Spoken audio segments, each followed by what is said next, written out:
Good morning, everyone, and welcome to this week's Keeping an Eye on the Geopolitical Ball with me, Jamie Shea, Senior Fellow at Friends of Europe. And I'm delighted today to be actually at Friends of Europe in sunny downtown Brussels. But normally I live in London, and in London we always like to joke that you wait ages for a bus, and when the buses finally do show up, they come in threes.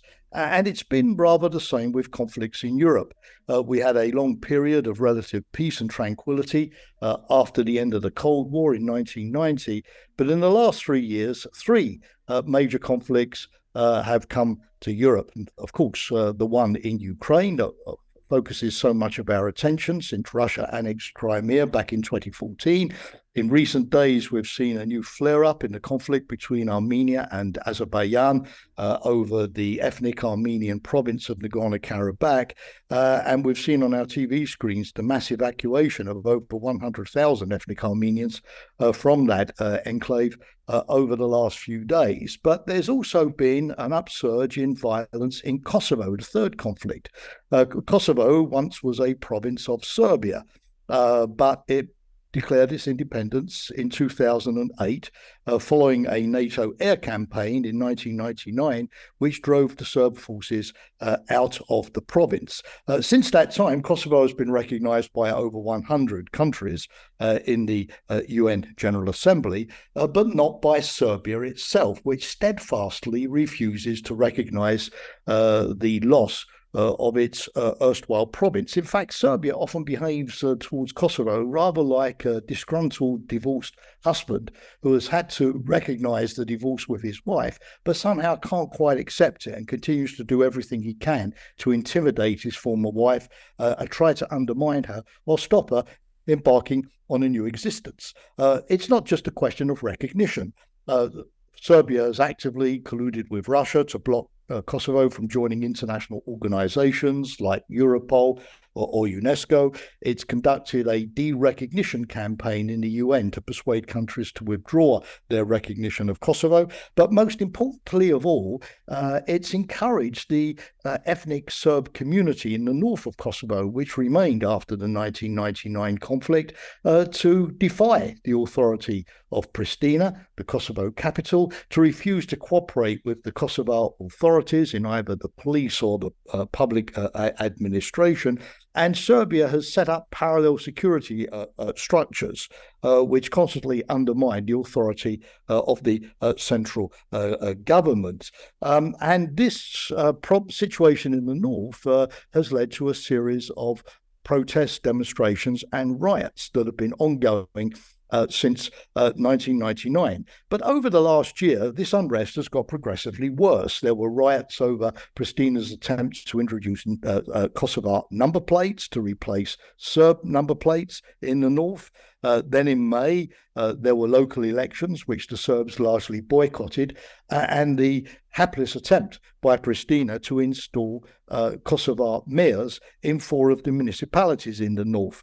There were protests by ethnic Serbs against the increased police presence of Pristina, particularly the specialist riot units, and many Serbs quit both the police and the public administration as a gesture of protest. The NATO peacekeeping force in Kosovo, KFOR, has been obliged to reinforce its presence in the north to try to maintain the environment of stability.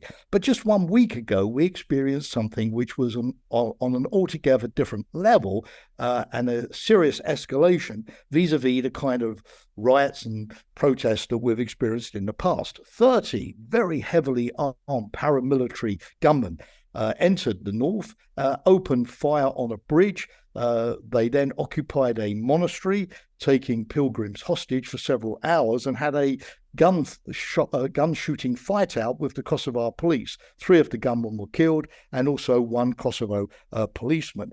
This is an escalation to the extent that these gunmen, 30 of them, were obviously well trained, well organized, well funded, and carried with them a very large cache of weapons, including armored personnel vehicles, some carrying the KFOR logo, multiple rocket launchers, very heavy machine guns, and multiple explosives. In fact, it's a miracle, given the armaments that these gunmen had, that we didn't have significantly more casualties during the shootout. Now, this escalation has not only alarmed Pristina, but also the international community.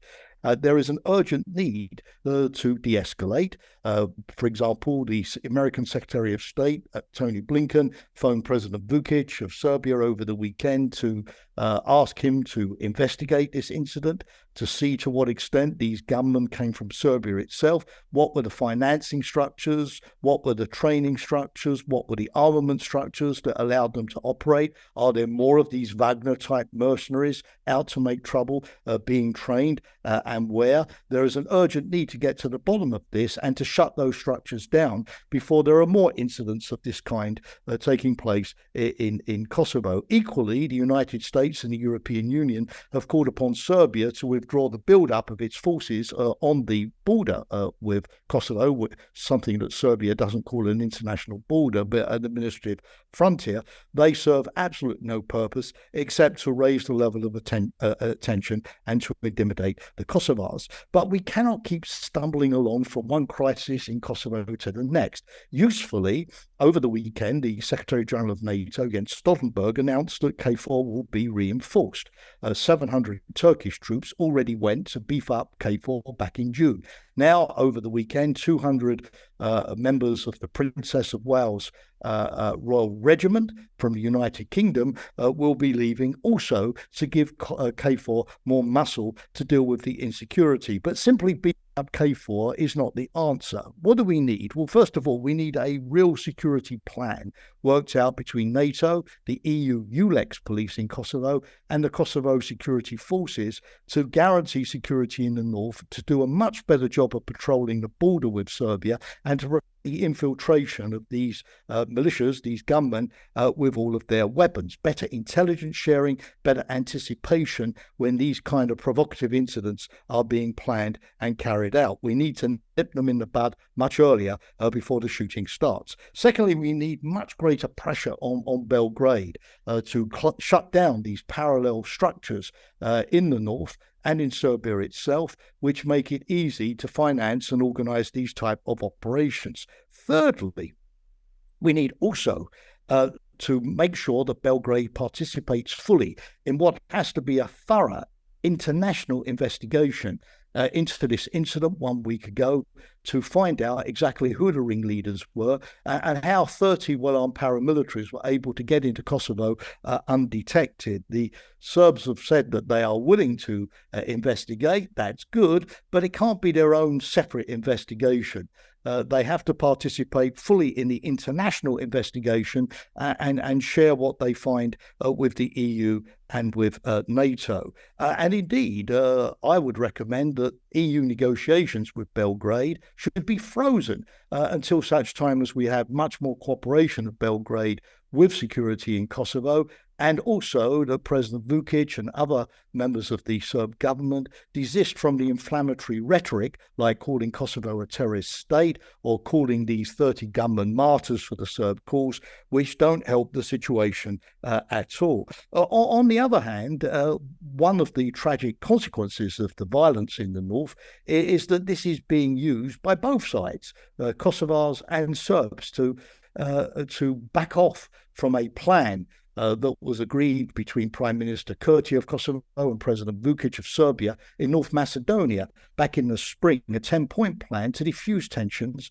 and to work towards the normalization of relations. This is important. It's not yet been implemented, but it's far too easy once there's any shooting in the north for both sides to immediately say that they're going to stop negotiations and implement the plan. We need to keep both sides on track because this normalization of relations is the only way forward. Finally, Kosovo has to do things also, although it often feels that it's the victim of these provocative incidents. For instance, in moving ahead ahead in installing the Association of Serb Municipalities in the north, which can persuade the Kosovo Serbs that remain there, about 50,000, that they are going to have a degree of self-representation, a voice, some degree of ability to manage their own affairs locally, particularly public administration, education, these type of things, and that therefore they have a secure future in Kosovo as well. As we always say, it takes two to tango.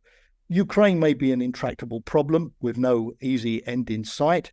Nagorno-Karabakh is probably something that now will be off the agenda, tragically, because Azerbaijan has succeeded in reconquering the territory, and it looks as if all of the ethnic Armenians will be leaving. But Kosovo is something where the EU, NATO, the United States, the Europeans have massively more influence over the outcome than is the case in Nagorno-Karabakh. And this influence has now got to be brought to bear more decisively to stop the violence and to get the negotiations back on track.